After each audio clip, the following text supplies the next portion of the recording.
नमस्कार, आप देख रहे हैं डीवी लाइव और मैं अंशिता श्रीवास्तव एक बार फिर हाजिर हूँ कुछ खास मुद्दों पर चर्चा के साथ। आज हम जिस खास विषय पर यहाँ चर्चा करेंगे वो जुड़ा है देश के संविधान से। और क्या ये संविधान अब सरकार के निशाने पर है? दरअसल विपक्ष हमेशा से ही सरकार पर यह आरोप लगाता रहा कि वो भारत के संविधान में बदलाव करना चाहता है।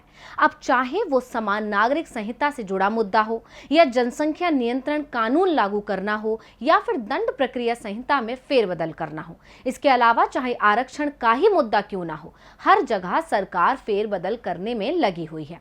और अब केंद्र के गृह मंत्री अमित शाह के एक बयान ने तो विपक्ष के आरोपों पर जैसे मुहर ही लगा दी।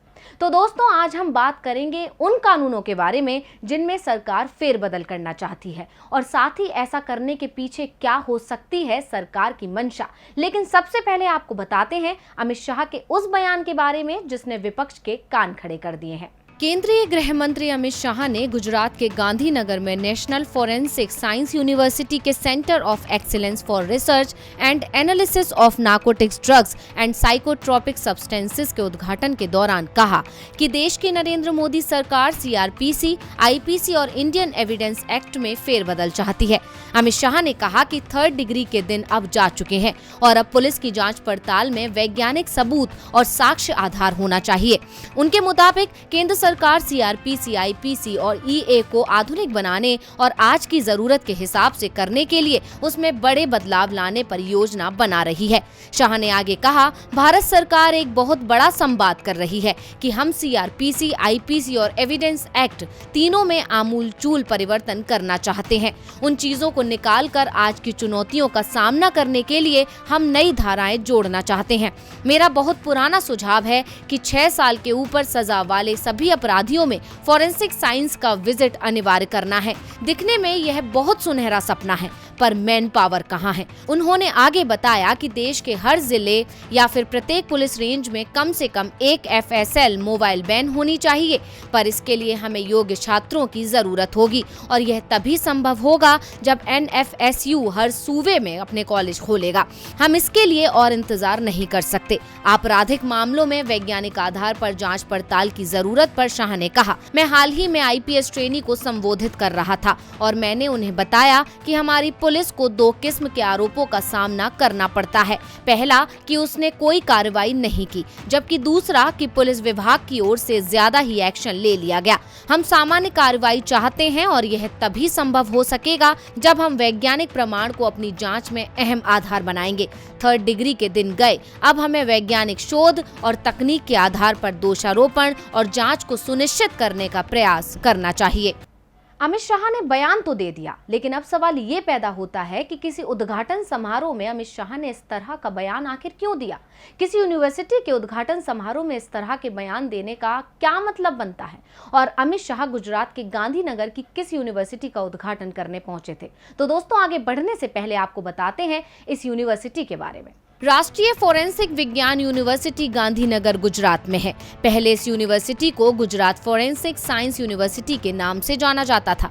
यह पूरी तरह से फोरेंसिक और खोजी विज्ञान के लिए समर्पित है। इसे 30 सितंबर 2008 को गुजरात विधानसभा में पारित अधिनियम 17 द्वारा बनाया गया था। बता दें, इसे संसद के अधिनियम द्वारा राष्ट्रीय महत्व के संस्थान के रूप में मान्यता प्राप्त है। विश्वविद्यालय में institute of forensic science, institute of research and development, institute of behavioural science और institute of management and technology से जुड़ा हुआ है, जिसमें 2011 में institute of medico legal science launch किया गया है। अब इस यूनिवर्सिटी के बारे में जानकर ये तो पता चल गया कि अमित शाह ने वैज्ञानिक शोध का जिक्र क्यों किया था, और इस बयान से ये भी साफ हो गया कि अब सरकार देश के कानूनों में तेजी से बदलाव करने की दिशा में आगे बढ़ रही है। और विपक्ष को शक है कि कहीं सरकार संविधान में ही बदलाव ना कर दे।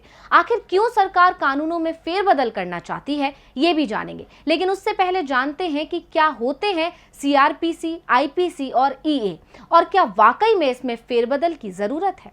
कोड ऑफ क्रिमिनल प्रोसीजर यानी CRPC भारत में आपराधिक कानून का पालन करने के लिए मुख्य कानून है। यह सन 1973 में पारित किया गया था और 1 अप्रैल 1974 में लागू हुआ था। जब कोई अपराध किया जाता है तो हमेशा 2 प्रक्रियाएं होती हैं, जिन्हें पुलिस जुर्म की जांच करने में अपनाती है। एक प्रक्रिया जो पीड़ित के संबंध में यानी जिसके साथ गलत हुआ है, और दूसरी आरोपी के संबंध में यानी जिसने गलत किया है उसके लिए होती है। CRPC में इन प्रक्रियाओं का ब्यौरा दिया गया है। CRPC में कई बार संशोधन भी किया गया है।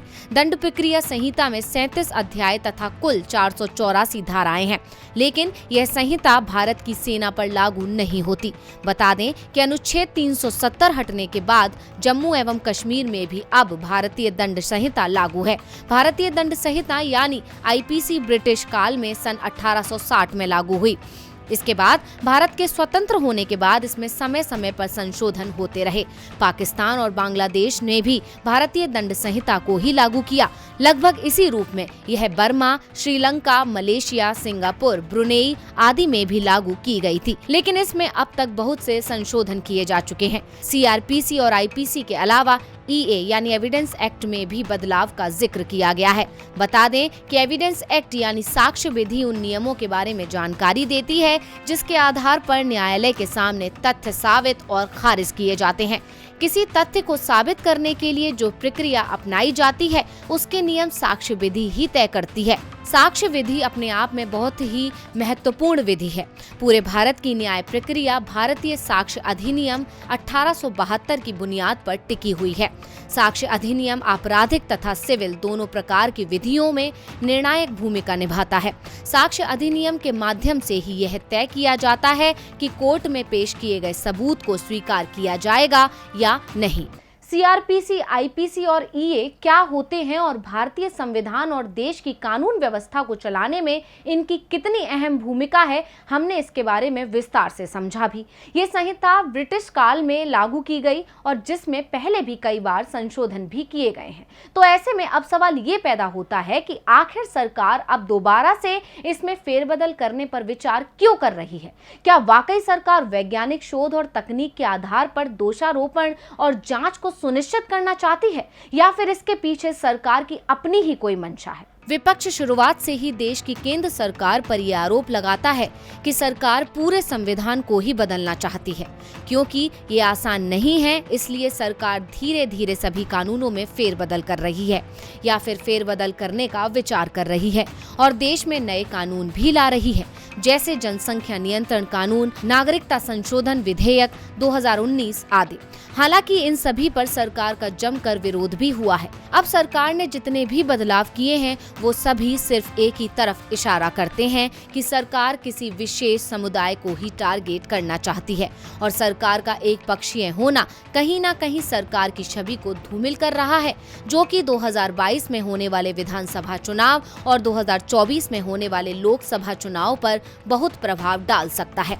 इसीलिए सरकार अपनी बिगड़ती छवि को सुधारने के लिए अब उन कानूनों में भी फेरबदल की बात कर रही है जिनकी शायद आवश्यकता भी नहीं है, जैसे CRPC, IPC और EA।